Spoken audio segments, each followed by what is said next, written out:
Un saludo a todos nuestros auditores. Estamos comenzando una jornada más de nuestro programa Un Instante con las Sagradas Escrituras, que se transmite a través de la radio Pinamar, el 107.9 en la frecuencia modulada, y también puede sintonizarnos vía internet. Junto a mi hermano Andrés nos encontramos aquí para compartir el capítulo 11 del Evangelio de Mateo. ¿Cómo estás, Andrés? Muy bien, pastor, muchas gracias. Una vez más también muy agradecido de Dios de poder estar escudriñando este Evangelio de Mateo. Bueno, vamos a estar en el capítulo 11, en la segunda porción de lo que hemos ido analizando. Y bueno, hacer una pequeña referencia que tuvimos un hermoso servicio este fin de semana de Pascua de Resurrección. Y le animamos también a que usted, cuando revise nuestra página en internet, pueda visualizar o escuchar los distintos materiales que tenemos ahí. Fue un tiempo muy especial. Tuvimos también un servicio el día viernes y queremos agradecer al Señor por todos los hermanos que pudimos estar y las personas que también llegaron, porque sin duda alguna nuestro propósito es siempre levantar el nombre de nuestro Señor Jesucristo, y aprovechamos estas oportunidades que son tan escasas en el año, en que de alguna manera el mundo habla un poquito más acerca de Jesús. Bueno, el día de hoy vamos a estar retomando el capítulo 11 del Evangelio de Mateo, y vamos a partir leyendo un versículo que lo leímos en nuestro programa anterior, ¿cierto? Que es el versículo 11 hasta el versículo 15. Mateo capítulo 11, versículo 11 del 15. De cierto os digo, entre los que nacen de mujer no se ha levantado otro mayor que Juan el Bautista, pero el más pequeño en el reino de los cielos, mayor es que él. Desde los días de Juan el Bautista hasta ahora, el reino de los cielos sufre violencia, y los violentos lo arrebatan. Porque todos los profetas y la ley profetizaron hasta Juan, y si queréis recibirlo, él es aquel Elías que había de venir. El que tiene oídos para oír, oiga. Bueno, bien interesante este tramo, digamos que la semana anterior hablábamos sobre esto de que entre los que nacen de mujer no se ha levantado otro mayor que Juan el Bautista, pero el más pequeño en el reino de los cielos, mayor es que él. Es decir, esta persona, este personaje que ocurrió, que tuvo un lugar muy importante en la historia de Jesús, que se llama Juan el Bautista, ¿cierto? Que era el primo hermano de Jesucristo. Él dice, según el propio Jesús, dice que no se ha levantado otro mayor que él, digamos. Bueno, la semana pasada nosotros, en el programa anterior, en realidad hicimos un énfasis en un poco en la biografía que la Escritura nos muestra acerca de este personaje tan enigmático en un sentido como es Juan el Bautista, que tenía características sumamente toscas si lo miramos desde un punto de vista de lo que se puede considerar hoy día un líder de opinión.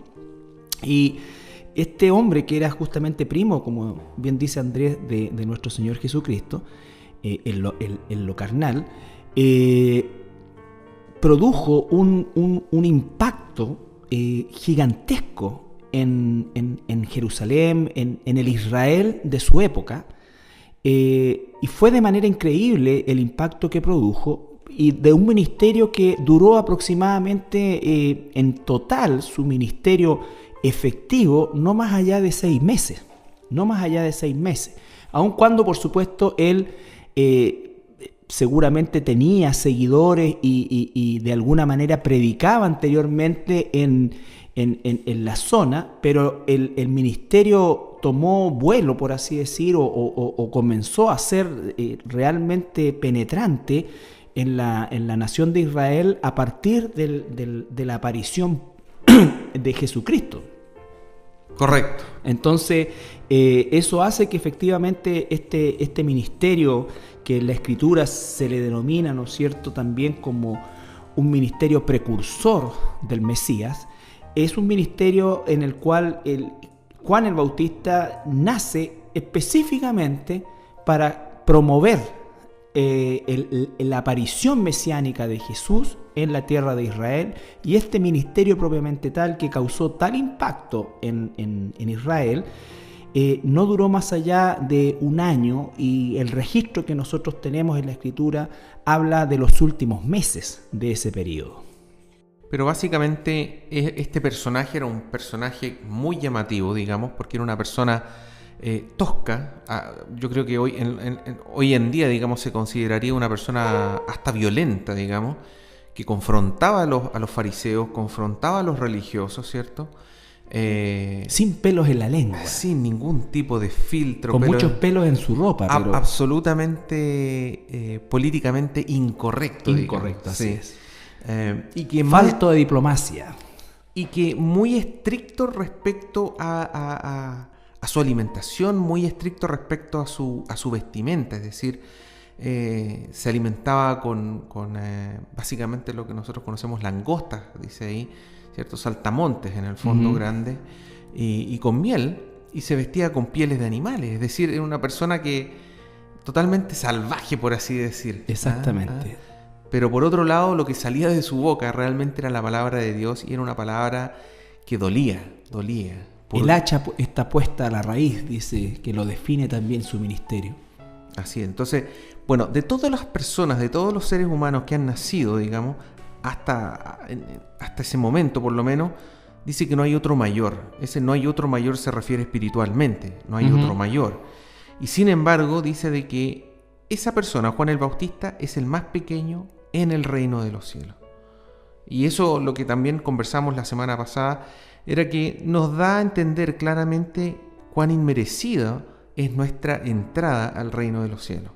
Si este personaje es el mayor espiritualmente hablando de todos los seres humanos y al mismo tiempo es el menor en el reino de los cielos. Comparativamente el reino de los cielos. Claro. Justamente. O sea, toda la humanidad está en un lugar muy abajo. Está en el fondo, digamos, en el raspado de hoy. Entonces, exacto.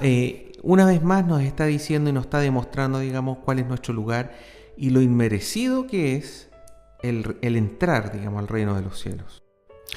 Bueno, algo que también quizás no tratamos por tiempo, porque esto da para muchos temas, la relación que existe hoy día, ¿no es cierto?, con la aparición de tanto profeta que de alguna manera pretende establecer un paralelo, sobre todo con el profeta del Antiguo Testamento, cuya profecía, alguna de ellas, tenía que ver con aquellos aspectos futuristas que iban a suceder principalmente comprobados dentro de la misma escritura en el Nuevo Testamento.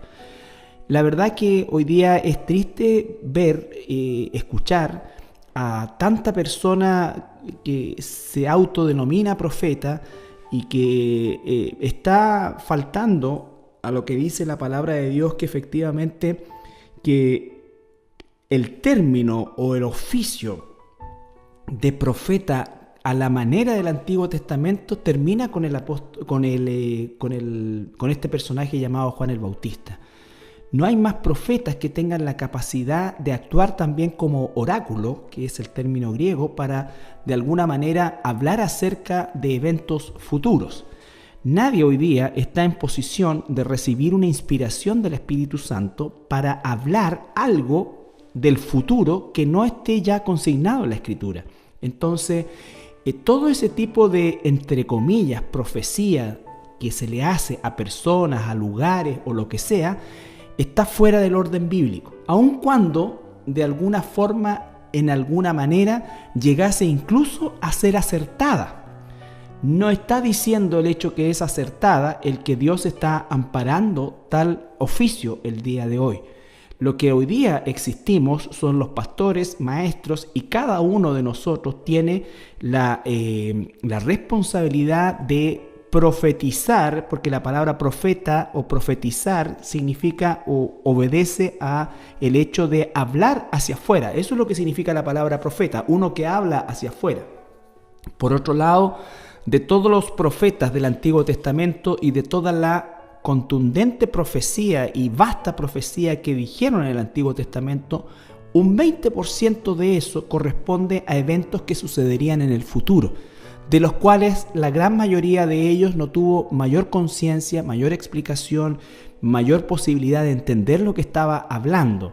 Ejemplos claros con Daniel, con Jeremías, con Isaías, ¿no es cierto? Que fueron aquellos Ezequiel, que de alguna manera hablan acerca de eventos de los cuales, o los cuales se encontraban bastante lejos en el tiempo de la realidad que ellos estaban viviendo. Entonces, tenga cuidado con eso, porque hoy día cualquier pelafustán se autodenomina profeta y empieza a hablar o profetiza también. O profetiza, que es peor todavía, porque ni siquiera existen. Sí, si usted se encuentra en una iglesia donde la persona que está hablando adelante ya no es pastor, sino que ya es apóstol, y su esposa es la profetisa, salga corriendo de ahí. Salga corriendo de ahí. El Señor llama a sus ovejas en el libro de Apocalipsis, dice a salir. Sí, salid de ella, pueblo mío, exacto, dice el Señor Jesucristo. De aquellos lugares, si usted es hijo de Dios, salga de ahí. Si usted empieza a notar que eso no debe ser, o si usted empieza a leer la Escritura y se da cuenta que no corresponde muchas de las cosas que dicen, salga de ese lugar y busque una iglesia que tenga sana doctrina. Mira, perdone que nos extendamos en esta parte, pero es tan importante porque amamos a las ovejas de Dios y estamos en el deber de denunciar todo aquello que afecte el cuerpo real de Cristo, que es la iglesia verdadera. Existen hoy día, incluso en nuestra ciudad, ministerios llamados iglesias cristianas, que yo me he dedicado realmente, no con un corazón de encontrar las fallas, por favor, es todo lo contrario, con un corazón de encontrar palabra de Dios a fin de poder a lo menos tener la tranquilidad de que se está predicando palabra de Dios. Y la verdad, le quiero decir con mucha tristeza que ministerios muy numerosos en cantidad de asistentes están hoy día personas que se paran en el púlpito y hablan verdaderamente cosas fatuas que no tienen ningún tipo de hilación, no están basados en ningún versículo bíblico, se dedican todo el tiempo que malgastan en el púlpito a hablar acerca de mejorar la situación económica,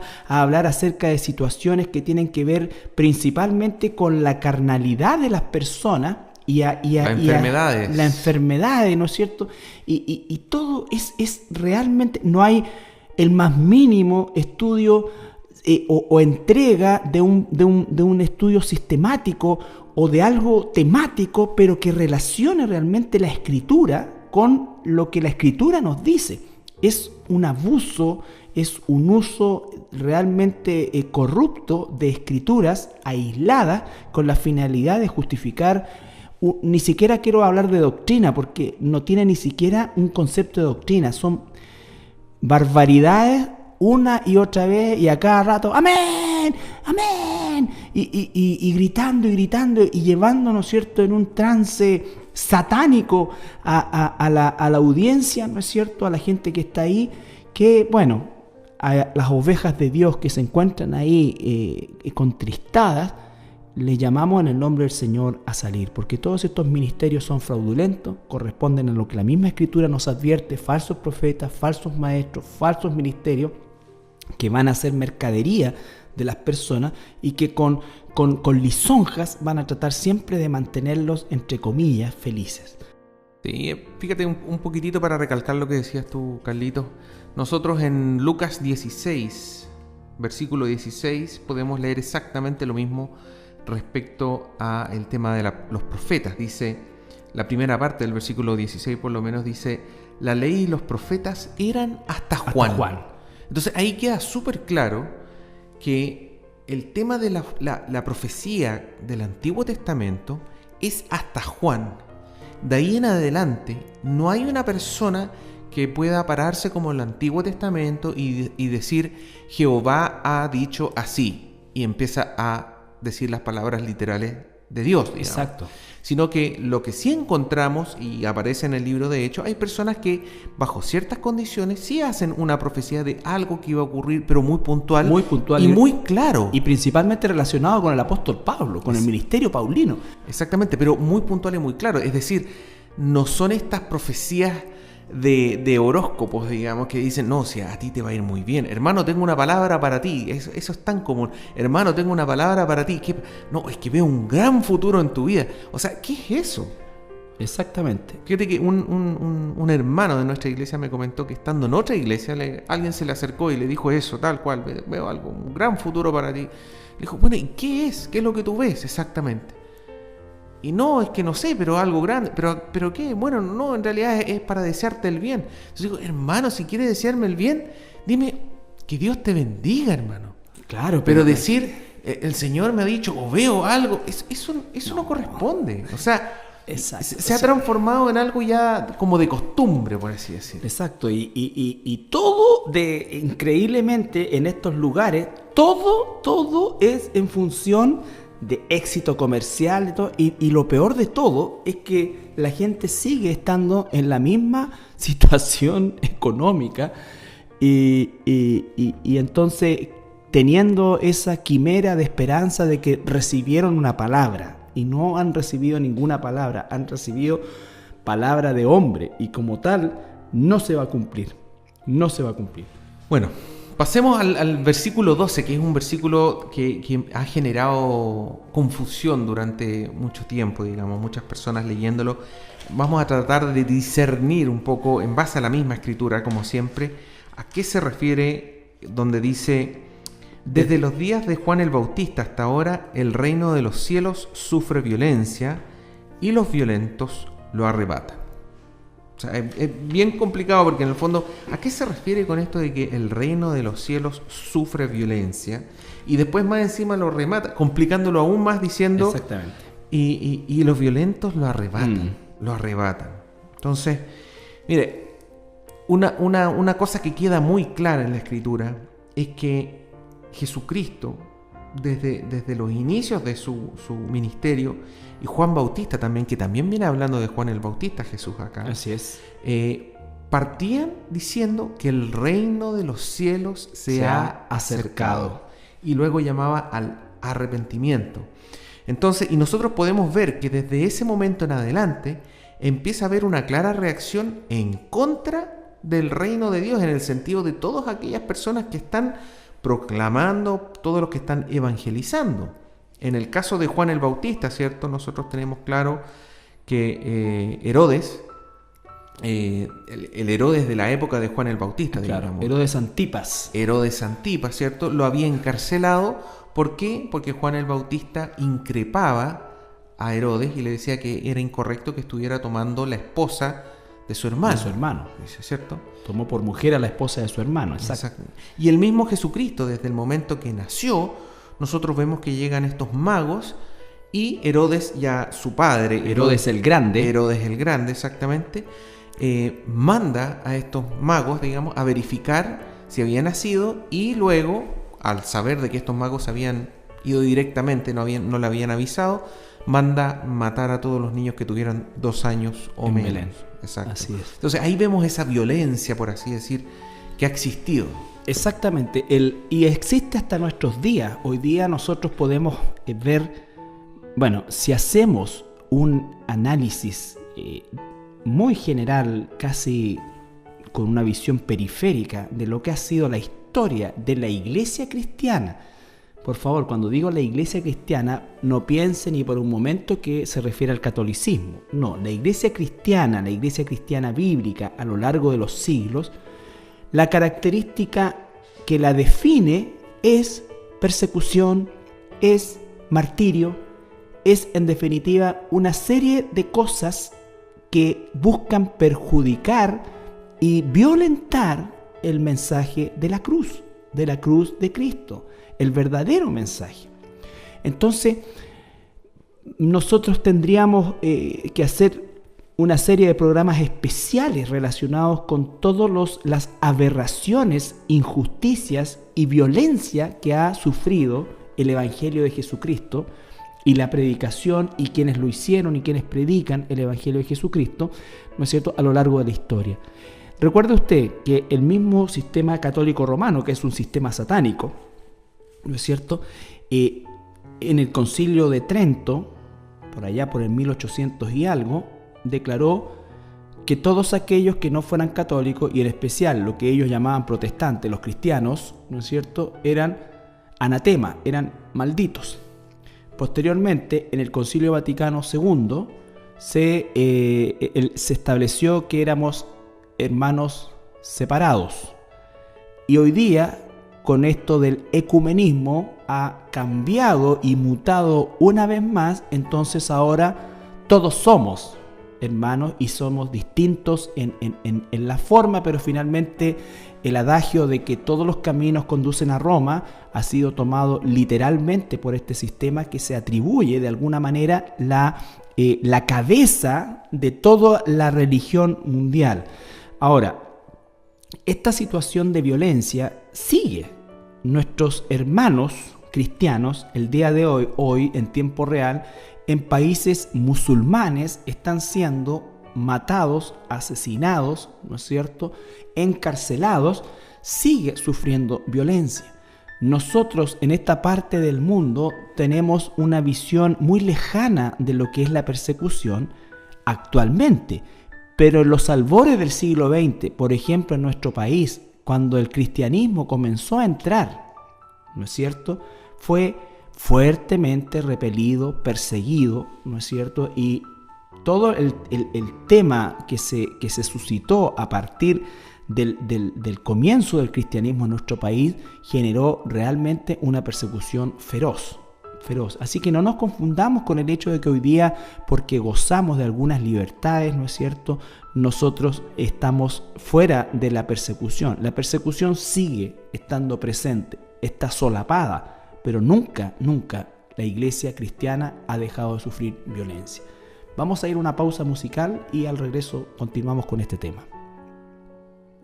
Muy bien, ya estamos de vuelta de nuestra pausa musical y vamos a continuar este estudio leyendo la segunda parte de este versículo 12, ¿ya? Que decía, desde los días de Juan el Bautista hasta ahora, el reino de los cielos sufre violencia y los violentos lo arrebatan. Entonces, como tú comentabas, Carlito, ¿cierto?, el cristianismo siempre ha sufrido violencia. Yo me estaba recordando un poco lo que aparece en Lucas capítulo 4, donde Jesucristo fue a su ciudad, por así decir, no natal, porque nació en Belén, pero su ciudad donde se crió, donde era, de hecho era conocido como el Nazareno. Se calcula que vivió por lo menos 25 años en Nazaret. Exactamente, era el conocido, digamos.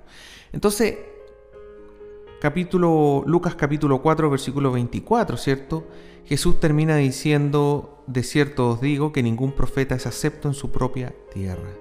Que la mayoría de la gente no sabe que cuando alguien dice nadie es profeta en su tierra se refiere a este versículo, porque Jesús en su propia tierra, en Nazaret, fue a la sinagoga, digamos, de su época y empezó a leer un versículo del Antiguo Testamento y dice, esto se ha cumplido hoy.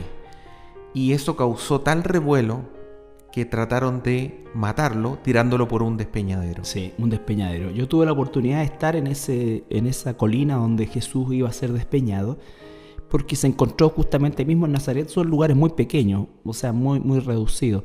Y la verdad que es un despeñadero donde no hay posibilidad, es como un abismo. No es muy alto, pero era suficiente como para matar a una persona. Si lo tiran a una persona, muere. Y eso es lo que iban a hacer con Jesús. Exacto. En su primera predicación del Evangelio. Entonces, he ahí el tema que estábamos leyendo que dice Jesucristo, digamos, es decir, que el reino de los cielos sufre violencia. Jesucristo es el reino de los cielos encarnado, digamos, en una persona, y Él sufre violencia desde el primer momento, digamos. Exacto. Y es la misma reacción que vamos a encontrar hoy en día en muchos lugares y en muchas personas. Bueno, la segunda parte dice, y los violentos lo arrebatan. Ahora, para entender un poquitito mejor esto de que y los violentos lo arrebatan, podríamos leer Mateo 13, versículo 44. Mateo capítulo 13, versículo 44, que se llama el tesoro escondido. Además, el reino de los cielos es semejante a un tesoro escondido en un campo, el cual un hombre halla y lo esconde de nuevo, y gozoso por ello va y vende todo lo que tiene y compra aquel campo. Así es. Y también no sé si podríamos leer lo que continúa, digamos. La perla de gran precio. La perla de gran precio. Mateo 13, versículos 45 y 46. También el reino de los cielos es semejante a un mercader que busca buenas perlas, que habiendo hallado una perla preciosa fue y vendió todo lo que tenía y la compró. Bueno, entonces, ¿qué es lo que nos dicen estas dos historias, digamos, que Jesús lo equipara al reino de los cielos, ¿cierto? Es no a la tibieza. Son personas, los hijos de Dios son personas que entienden el valor que tiene el reino de los cielos y se la juegan el todo, por así decirlo. En este caso dice que había un tesoro en un campo y el hombre lo esconde, dice, vende todo lo que tiene, por eso no es tibieza, porque vende todo lo que tiene y compra aquel campo, porque sabe el valor de ese tesoro. Una de las cosas que nosotros tenemos que saber, ¿no es cierto?, es que las traducciones de los idiomas originales no siempre son exactas respecto a lo que nosotros encontramos hoy día en un idioma tan distinto como el español o el castellano. La palabra aquí, y los violentos, no hace alusión a lo que nosotros tenemos entendido por violento. Claro, porque dice, y los violentos lo arrebatan el reino de los cielos. Claro. Entonces, lo que se está refiriendo aquí, la palabra en el idioma original es viastes, ¿no es cierto? Que entre otras cosas, y seguramente, y el hecho de la aplicación aquí es alguien, los esforzados. Y por eso es que tomamos como referencia estas dos parábolas en relación al tesoro escondido y a la perla de gran precio, por el hecho de que, tal como decía mi hermano Andrés, un cristiano no puede transitar en la tibieza. Es un cambio absoluto y es una entrega completa, es un abandono total, ¿no es cierto?, a los pies de nuestro Señor Jesucristo y a su señorío. Sí, lo que estábamos leyendo, la perla de gran precio, dice que es un mercader, una persona que conoce, que sabe su negocio, digamos, y dice que encuentra una perla preciosa, dice. Y nuevamente dice, fue y vendió todo lo que tenía. Nuevamente, no es tibieza, es una persona que se esfuerza, que se la juega, por así decir, que se arriesga y dice, no, esto sí que vale la pena. Y dice, fue y vendió todo lo que tenía y la compró. ¿Por qué? Porque sabía su valor, sabía que tenía un precio, que estaba contento, digamos, dijo, estoy dispuesto a venderlo todo a cambio de esto. Exactamente. Esto sí que vale, el reino de los cielos vale la pena. Quizás pudiéramos graficarlo en la vida de un hombre que tenía mucho de qué enorgullecerse, como el apóstol Pablo, que en la carta que él escribe a los filipenses, él dice algo realmente que va en esa dirección en Filipenses capítulo 3, donde él explica justamente que tenía muchas cosas para su época, quizás no en lo que correspondía a lo material, aunque por el solo hecho de ser un fariseo, ¿no es cierto?, era un hombre considerado importante dentro de sus pares, ya implicaba el hecho de tener también un cierto nivel económico. Pero sin embargo, lo que más de alguna manera hace alusión Pablo es su capacidad intelectual, su dominio de la ley y por supuesto también su actitud absolutamente obtusa y comprometida con la causa farisea. Por eso es que él perseguía a la iglesia y sufre una metamorfosis, un cambio, una metanoia en su forma de pensar cuando se encuentra con Jesucristo resucitado. Y él, a los años después, escribe en el capítulo 3, versículo 7, pero cuantas cosas para mí eran ganancia, las he estimado como pérdida por amor a Cristo. Él está hablando en cierta forma de una transacción, de una nueva forma de ver todo aquello que para él era ganancia por causa de Cristo, que es el reino de los cielos, ¿no es cierto?, está dispuesto a considerarlos como pérdida. Y no solamente estaba dispuesto, sino que en la práctica lo hizo. Y ciertamente aún estimo todas las cosas como pérdida por la excelencia y el conocimiento de Cristo Jesús mi Señor, por amor del cual lo he perdido todo y lo tengo por basura para ganar a Cristo. Entonces, ese es el punto. Todo lo que puede ser nuestras pertenencias, nuestras fortalezas, cuando estamos frente al reino de Dios y a lo que significa la ganancia del reino de Cristo y a lo que significa la eternidad, a lo que significa finalmente el ser rescatado del infierno, por supuesto que no puede haber nada que se le compare. Nada que se le compare. Entonces, un cristiano, por eso es que hay una gran diferencia entre el cristiano nacido de nuevo y la persona religiosa. La religión siempre va a ser de alguna manera un adicional dentro de la vida de una persona. Pero cuando tú has nacido de nuevo, cuando tú eres verdaderamente un hijo, una hija de Dios, eso no es así. Nunca nuestra relación con Jesucristo es periférica, sino que no solamente es central, sino que domina todo. Domina todo. Bueno, y eso es lo que en el fondo el Señor Jesucristo nos está diciendo, digamos. Es decir, aquellas personas que se esfuerzan son las que van a entrar al reino de los cielos, digamos. Uh-huh. Aquellos como el mercader, el que vende todo para comprar la perla, aquel que vende todo para comprarse el terreno y así tener acceso al tesoro, digamos. Esas son las personas, esos son los hijos de Dios, digamos. Uh-huh. No son personas tibias, no son personas que, mira, quizá... Exacto. Mira. Ahora usted no confunda, porque es bueno aclararlo también, con que esto tiene que ver con obras. Exacto. No es un esfuerzo por ganarse la salvación, sino que es un esfuerzo en el sentido de estar dispuesto a dejar todo por causa de Cristo. El no transar, el no negociar, el no servir a dos señores, en fin, todo lo que la Biblia nos indica que cuando verdaderamente alguien se ha convertido, nada puede separarlo del amor de Dios, de que es en Cristo Jesús. ¿Por qué? Por causa del mismo que nos rescató. Claro, el mismo Jesús dice quién es digno y quién no es digno de Él. Uh-huh. Él dice, aquel que no deja a padre y madre, aquel que no deja, ¿cierto? Aquel que no está dispuesto en el fondo a transar con las creencias, por ejemplo, si mi mamá es católica o mi hijo es católico, etcétera, digamos, y yo no quiero ser cristiano porque ellos tienen su fe, yo no quiero tener problemas. Bueno, esas personas, dice Jesucristo, no tienen cabida en el reino de los cielos. No son dignas de Él. Y toda la enseñanza de Jesús va en esa definición. Él dice, el que toma el arado y mira para atrás no es digno. El que coloca a su familia antes que a él no es digno.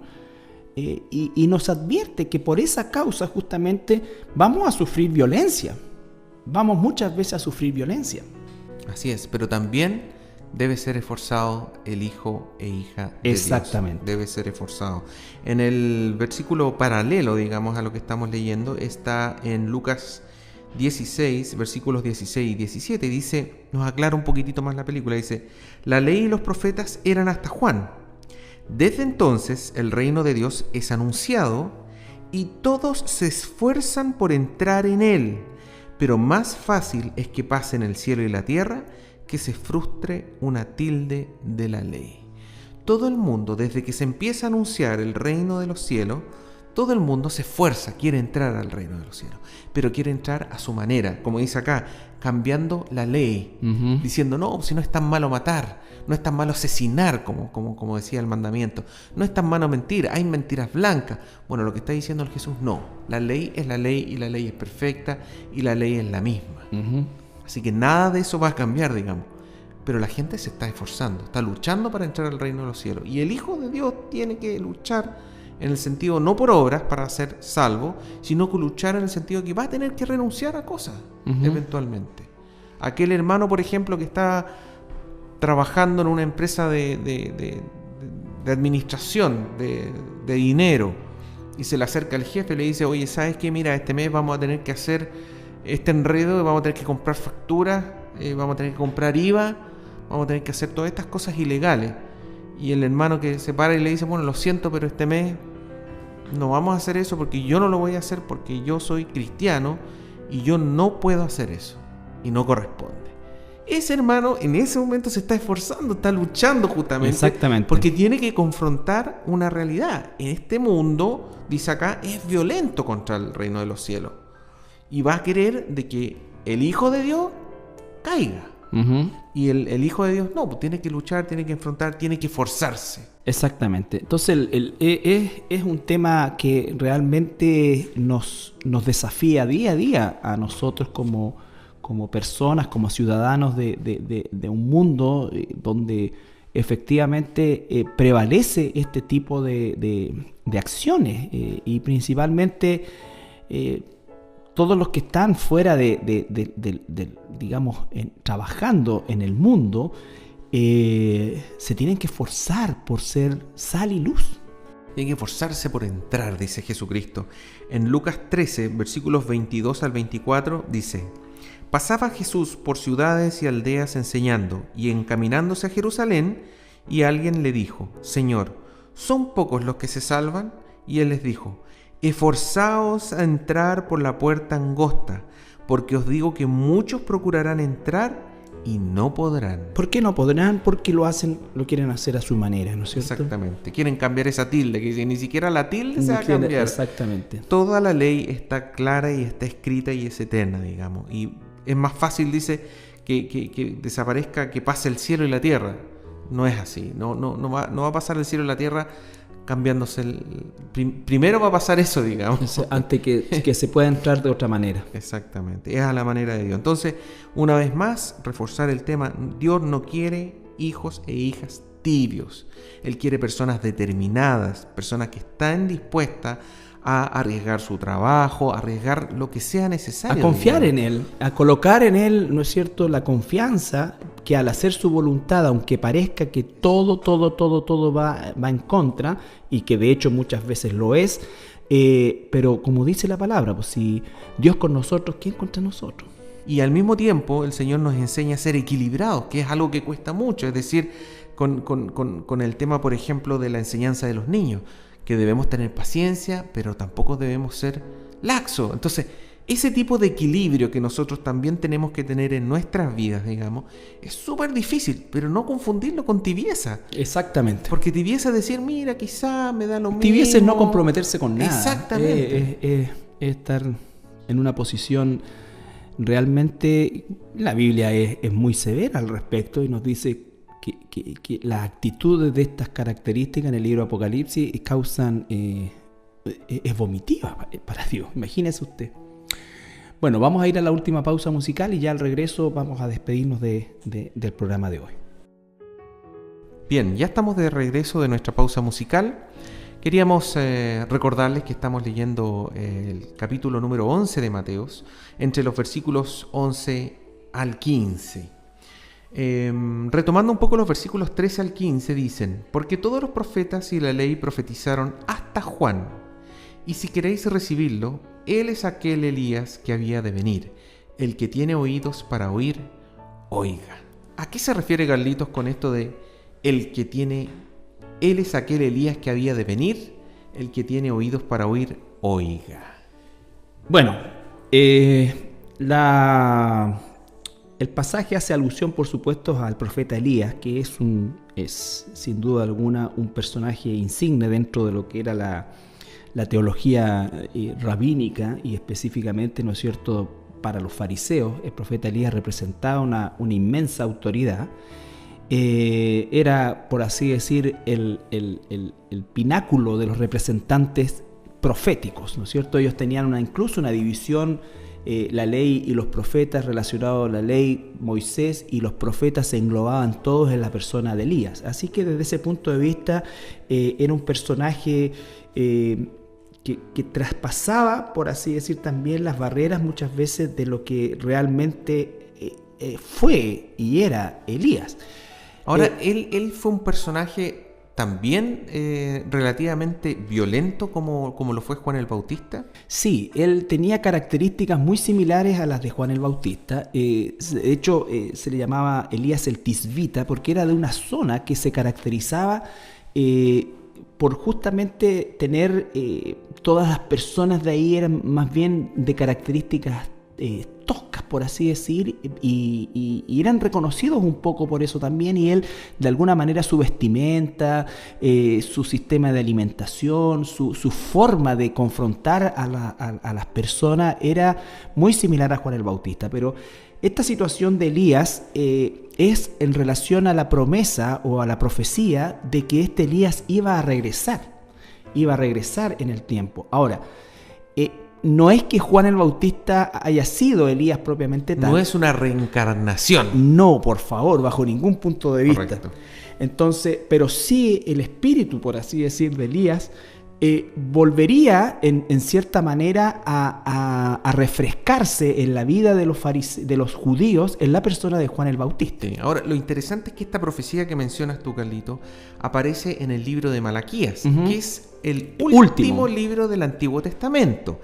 Y desde Malaquías hasta Mateo habrían pasado 4 siglos, por lo menos, 400 años. 400 años donde Dios no habló al pueblo de Israel. Bueno, por eso de alguna manera el ministerio de Juan el Bautista recibió también tanta atención por el hecho de que los fariseos hacían justamente alusión a esta profecía de Malaquías y consideraban, por todo lo que dijimos anteriormente, que Elías de alguna manera estaba siendo recreado en la persona de Juan el Bautista, que era un ministerio muy similar al de Elías.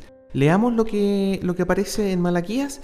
Básicamente son los últimos 2 versículos del Antiguo Testamento. Imagínense, las últimas 2 palabras que dice Dios en el Antiguo Testamento son Malaquías capítulo 4, versículos 5 y 6, que dicen: He aquí yo os envío el profeta Elías, antes que venga el día de Jehová grande y terrible.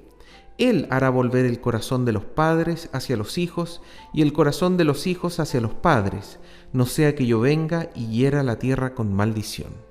Claro, aquí tenemos lo que siempre agradecemos al Señor nosotros en nuestra época de tener la película completa, por el hecho de que esa venida de Elías no se está refiriendo a Juan el Bautista en el sentido literal. Lo que dice Jesús, ¿no es cierto?, es que el ministerio de Elías era absolutamente conmutable al de Juan el Bautista. Pero esa profecía de Malaquías se refiere específicamente, porque la clave de esa profecía es el día del Señor. Se está refiriendo al periodo de la gran tribulación y al periodo del juicio y todos los eventos que se van a desarrollar en el futuro. Y se está refiriendo principalmente a la presencia de estos 2 testigos que van a estar en Israel, que pese a que no los nombra, toda la descripción que se hace de ambos es y da luces de que es Moisés y Elías. No se olvide usted que Jesús en el monte de la transfiguración, en el monte Tabor, él se encuentra y su cuerpo, ¿no es cierto?, dice que es glorificado, su cuerpo se transforma, se glorifica en presencia de estos apóstoles que estaban muertos de miedo, pero ellos ven exactamente y está ahí Moisés y Elías hablando con Jesús y hablando de lo que sería ya la última semana de Jesús entrando a Jerusalén, la semana de la Pasión, de la Pascua. Entonces, esa es la venida de este Elías, porque no nos olvidemos también que a diferencia de el resto de los seres humanos, Elías fue arrebatado al cielo, es decir, él no experimentó la muerte. Si usted se recuerda los famosos carros de fuego en el cual Elías es llevado al cielo y desaparece de la presencia de su, en ese entonces, discípulo Eliseo, quien toma su lugar. Y en el caso de Moisés, el Señor mismo, por medio del arcángel Miguel, ¿no es cierto?, toma el cuerpo de Moisés y sin duda alguna él efectúa una resurrección, porque al que ve posteriormente Jesús y con quien se encuentra, claramente la Biblia nos dice que es Moisés y Elías. Y ellos regresarán al final de los tiempos, dice, el corazón de los padres, de los hijos hacia los padres y viceversa, ¿no es cierto? Entonces eso hace alusión efectivamente de lo que significa el hecho de que estos 2 testigos van a profetizar a la nación de Israel. El ministerio de estos 2 profetas se van a referir casi exclusivamente a la nación de Israel. Bueno, ya hemos llegado al final del programa de hoy y agradecemos su audiencia como siempre. Y bueno, queremos también al finalizar mandar un saludo a nuestra hermana Anita Jiménez, que nos escucha también, a un hermano un pequeñito, ¿no es cierto?, que se llama también Javier, que nos escuchan, y queremos, así como saludamos la semana pasada a nuestro hermano Al, también saludamos a estos hermanos que nos escuchan habitualmente en la radio. Así es que bueno, despedirnos y agradecer siempre su fina sintonía, y les deseamos que el Señor les bendiga. Bendiciones.